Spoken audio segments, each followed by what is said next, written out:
Hi అండి, అందరి నమస్కారం. Welcome back to KD official Telugu Victor with Yash. ముందుగా అందరికీ హ్యాపీ కనుమ అండి. మన ఈరోజు వీడియోలో అండి ఆల్రెడీ నిన్న మనం మాట్లాడుకున్నట్టు శోభన్ కుమార్ గారు మనకు ఇచ్చిన ఇన్ఫర్మేషన్ మనం నిన్న తెలుసుకోవడం జరిగింది. నిన్న వీడియో లెంత్ కావడం జరిగింది కాబట్టి మిగతాది ఈరోజు తెలుసుకునే ప్రయత్నం చేద్దామండి. ఓకే, మనం టాపిక్కి వెళ్ళే ముందు ఇంకా ఎవరైనా మన ఛానల్ చూస్తూ సబ్స్క్రైబ్ చేసుకున్నట్టయితే సబ్స్క్రైబ్ చేసుకొని నాకు సపోర్ట్ చేస్తారని చెప్పి నేను మనస్ఫూర్తిగా ఆశిస్తున్నానండి. అలాగే మీరు లైక్ కూడా చేయండి. మీరు లైక్ చేయడం వల్ల మన వీడియో ఇంకా 10-15 మందికి షేర్ అవ్వడం జరుగుతుంది. అలాగే వాళ్ళు కూడా మన ఇన్ఫర్మేషన్ తెలుసుకోవడం జరుగుతుంది. కాబట్టి మీరు తప్పకుండా లైక్ చేయండి, షేర్ కూడా చేయండి. ఓకే, ఇక టాపిక్లోకి వెళ్తానండి. మన శోభన్ కుమార్ గారు ఈ 2026 అనేది మన సక్సెస్ను ఖచ్చితంగా ఇవ్వబోతుంది అని నేను పర్సనల్గా నమ్మడం జరుగుతుంది అని చెప్పడం జరిగిందండి. అలాగే నా జీవితంలో చాలా సందర్భాల్లో కొన్ని ఎంపికలు వచ్చినాయి. కొన్ని ఎంపిక అంటే మనం ఎంచుకునేది, కొన్ని పెద్దవి వచ్చినాయి, కొన్ని చిన్నవి వచ్చినాయి. అంటే ఆపర్చునిటీస్ కొన్ని పెద్ద ఆపర్చునిటీస్ వచ్చినాయి, కొన్ని చిన్న ఆపర్చునిటీ వచ్చినాయి. అంటే ప్రతి ఆపర్చునిటీలో ప్రతి ఒక్కటి సక్సెస్ కాకపోవచ్చు, అంటే మొలకెత్తకపోవచ్చు, మనం సక్సెస్ కాకపోవచ్చు. కానీ మన వచ్చిన ఆపర్చునిటీ నుంచి వదులుకోకుండా చిన్న చిన్న ఆపర్చునిటీ అయినా పెద్ద ఆపర్చునిటీస్ అయినా వదులుకోకుండా పట్టుకుంటే ఏదో ఒక రోజు ఆ చిన్న అన్ని కలిసి మనకి ఏదో ఒక రోజు పెద్ద సక్సెస్ని తీసుకొస్తాయి అని మన శోభన్ కుమార్ గారు చెప్పడం జరిగిందండి. అలాగే అయితే కొంతమంది మాత్రం, చాలామంది కూడా అనుకోండి, ఇప్పుడు వచ్చేటువంటి ఆపర్చునిటీ చిన్నవి, ఈ లేట్ అవుతుంది, సక్సెస్ అవుతుందా కాదా అని చెప్పి సందేహంతో వదిలిపెట్టిన వాళ్ళు కూడా చాలామంది ఉంటారు. కానీ ఆ తప్పిదం మనం చేయకూడదు అని చెప్పడం జరుగుతుందండి. అలాగే ఇప్పుడు మనం కొత్త బిజినెస్లోకి వెళ్ళాలి అంటే ఖచ్చితమైన కేవైసీ వెరిఫికేషన్ అనేది ఖచ్చితంగా కంప్లీట్ చేయాలి. కంప్లీట్ చేసిన ప్రతి ఒక్కరిని ఆయన ఒడ్డుకు చేర్చడం ఆయన బాధ్యత. కానీ కేవైసీ కంప్లీట్ కాలేదని చెప్పి ఇక మీరు రావద్దని రూల్ అయితే లేదు. కానీ మళ్ళీ ప్రయత్నించండి, మీరు మళ్ళీ రాండి. మీరు సక్సెస్ అయిన రోజే, కేవైసీ కంప్లీట్ అయిన రోజే మీరు కొత్త బిజినెస్లోకి అడుగు పెట్టడం జరుగుతుంది. మీకు ఫైనల్ స్టెప్ అది మాత్రమే అని చెప్పడం జరుగుతుంది. కానీ ఏ ఒక్కరిని యాష్మపాల్ గారు ఏమి వదిలిపెట్టరు అని చెప్పడం జరుగుతుందండి ఇక్కడ. అదేవిధంగా రోజుకు టెక్నాలజీ మారిపోవడం జరుగుతుంది, చూస్తూనే ఉన్నాం. కానీ నేను గతంలో 2025 మేలో క్వాంటమ్ గురించి చెప్పినప్పుడు కూడా ఇంత సబ్జెక్ట్ ఎందుకు, ఈ టెక్నాలజీ గురించి ఇప్పుడు ఎందుకు అని అనుకున్న వాళ్ళు కూడా చాలామంది ఉన్నారు. కానీ ఇప్పుడు వెతికితే మనకు టెక్నాలజీ గురించి ఎవరు చెప్తారు అని చెప్పేసి ఎత్తుకోవాల్సిన పరిస్థితి ఏర్పడుతుంది. అంటే రోజుకు మార్పులు చాలా స్పీడ్గా జరుగుతున్నాయి. అందుకని యాష్మపాల్ గారు ఎక్కడ ఇబ్బంది లేకుండా మళ్ళీ ఎక్కడైనా పొరపాట్లు ఉన్నాయో చూసుకోవడంలో, అన్ని పనులు చేయడంలో కొద్దిగా ఆలస్యం అవుతుంది.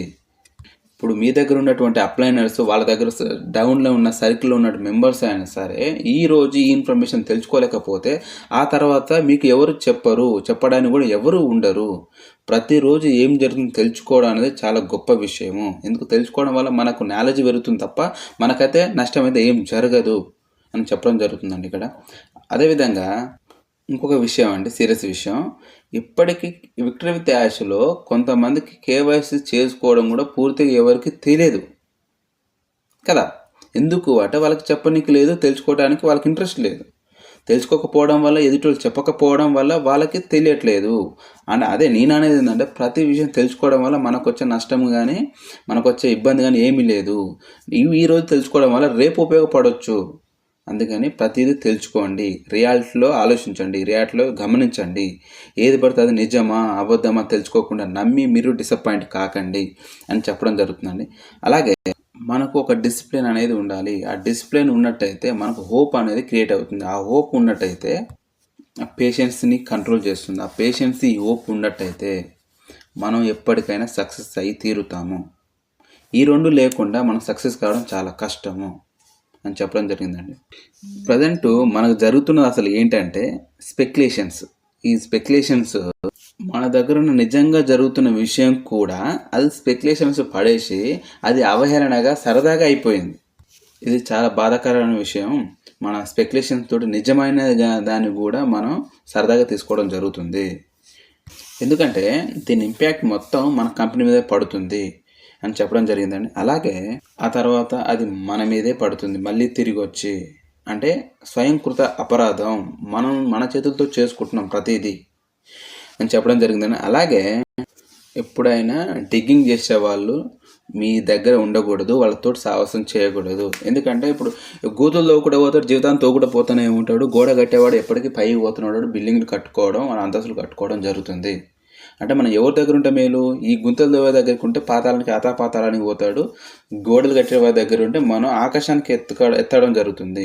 అంటే ఈ గుంతలు తవ్వేవాడు ఏం చేయడం జరుగుతుంది? ఇది తప్పు, ఇది కరెక్ట్, ఇది రాదు, ఇది పోదు అని చెప్పి మనని డిసప్పాయింట్ చేయడం జరుగుతుంది. అవన్నీ నమ్మి మనం కూడా ఎంతో పాజిటివ్లు ఉన్నా మనం నెగిటివ్లోకి వెళ్ళిపోవడం జరుగుతుంది, మన సతమతం అవడం జరుగుతుంది. ఈ స్పెక్యులేషన్స్కి డెడ్ ఎండ్ చెప్పండి. మీరు ఈ ఊహల్లో ఆడుకుంటున్నటువంటి ఊహలకి ఫుల్ స్టాప్ పెట్టండి. లేకపోతే ఇబ్బంది పడేది, అతపాతాలను పోయేది మీరే. ఎందుకంటే ఎప్పుడు ఈ ఊహలు తేలడం వల్ల మనం దాన్ని ఎప్పుడు అందుకోలేము. దానికి ఊహకు హద్దు ఉండదు, విచ్చలవిడిగా ఎగురుతూనే ఉంటుంది. దానికి మనం ఫుల్ స్టాప్ పెట్టకపోతే మన రియాలిటీలోకి రాలేము అని చెప్పడం జరుగుతుందండి. అలాగే ఎక్యులేషన్స్ అంటే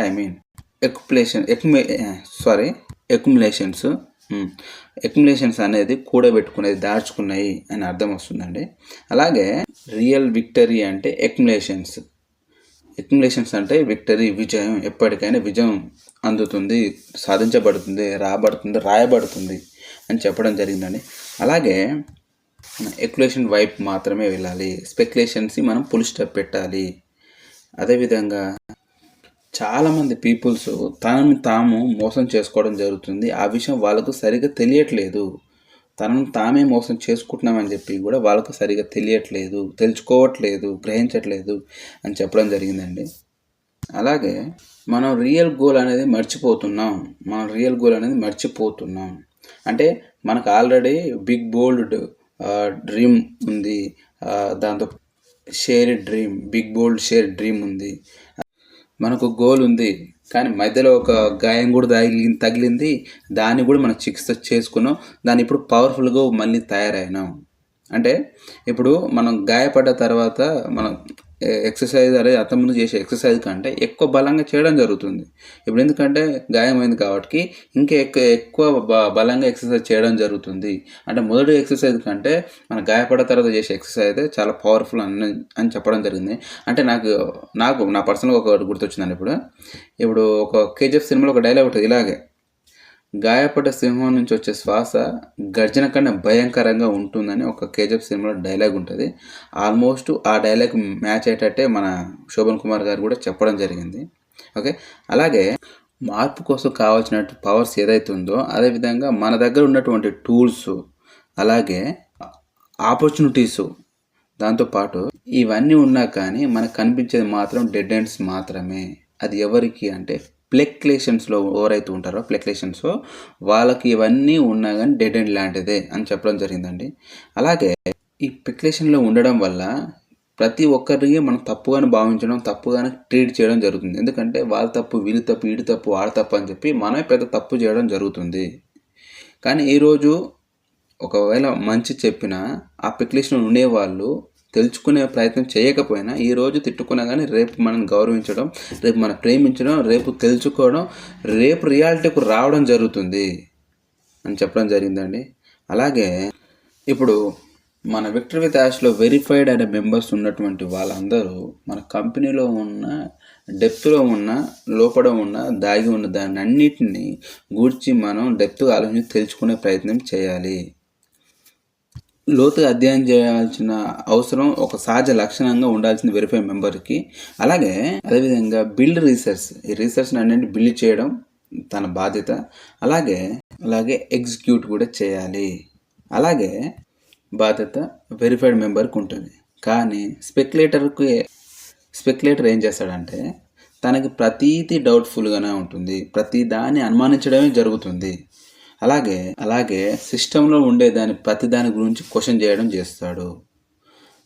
ఎవరైనా సరే సిస్టమ్ని ఎవరు క్వశ్చన్ చేయకూడదు, కానీ స్పెక్యులేటర్ మాత్రం ఖచ్చితంగా క్వశ్చన్ చేస్తాడు. వానుకున్న పనే, వానుకున్న బుద్ధి అది. ఎందుకంటే వాడు ఎప్పుడు ఆ మైండ్ నిండా మొత్తం నెగిటివిటీ ఉంటుంది కాబట్టి ప్రతిదాని గురించి నెగిటివ్గా ఆలోచించడం, ప్రతిదాని గురించి కాదు, రాదు, లేదు, ఇదే, ఇలా ప్రతిదీ సిస్టంలో ఏదైనా నువ్వు మార్చే కెపాసిటీ నీకు ఉన్నప్పుడు మాత్రమే నువ్వు సిస్టమ్ను క్వశ్చన్ చేయాలి. నువ్వు మార్చలేని సిచ్యువేషన్లో ఉన్నప్పుడు సిస్టమ్ను క్వశ్చన్ చేసే రారాత నీకు లేదు.